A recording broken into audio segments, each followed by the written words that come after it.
Hello everyone. The title of my presentation is Clinical Profile of Upper Eyelid Blepharotosis in Tertiary Care Hospital.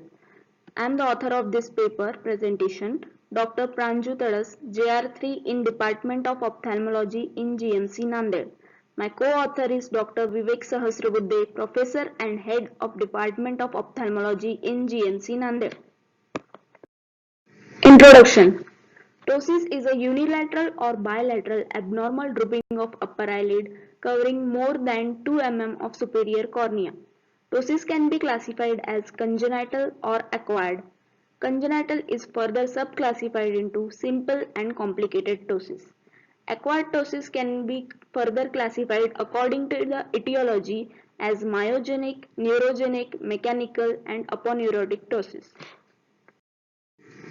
Ptosis can lead to complications such as visual impairment, amblyopia in pediatric patient, cosmetic deformity. The principle of treatment depends on LPS function and excursion. The study is done to find the common age group, gender, and etiologies and types mostly involved in ptosis. Also, the surgical outcome after frontalis sling surgery is seen. Materials and method. My study design is prospective observational study. My study population includes all walk-in patients visiting ophthalmology OPD. The sample size is 40. Study duration was 18 months. Inclusion criteria includes all the patients of all ages and gender complaining of drooping of upper eyelid. Exclusion criteria includes patients with acute upper eyelid blepharotosis due to head injury with serious condition. Then in frontalis sling surgery, if patient had absent Bell's phenomena, absent corneal sensation or weak superior rectus, those patients were excluded. Here are some of the pictures of my study. The first picture is the pre-op picture where you can see the bilateral severe congenital ptosis. Second picture is the post-op picture where we have done frontalis sling surgery, so you can see that the ptosis has been improved. The third and the fourth are the intra-op pictures. In third picture, you can see the markings of Fox pentagon method in frontalis sling surgery. In fourth picture, you can see the sling used here, which is the silicone sling. Then the result of my study are, in age distribution, we have found that 17 patients were from 0 to 10 years age group, 5 were from 11 to 20, 4 from 21 to 30, 4 from 31 to 40, 1 patient in 41 to 50, and 9 patients were above 50 years of age group. We have found that the most common age group involved in ptosis is 0 to 10 years of age group. The percentage was found to be 42.5%. Then in sex distribution, we have found that males are more commonly involved than female. 25 males were having ptosis, whereas 15 females were having ptosis. The percentage of male was 62.5% and female 37.5%. Then in etiology, we have found that congenital is more common than acquired.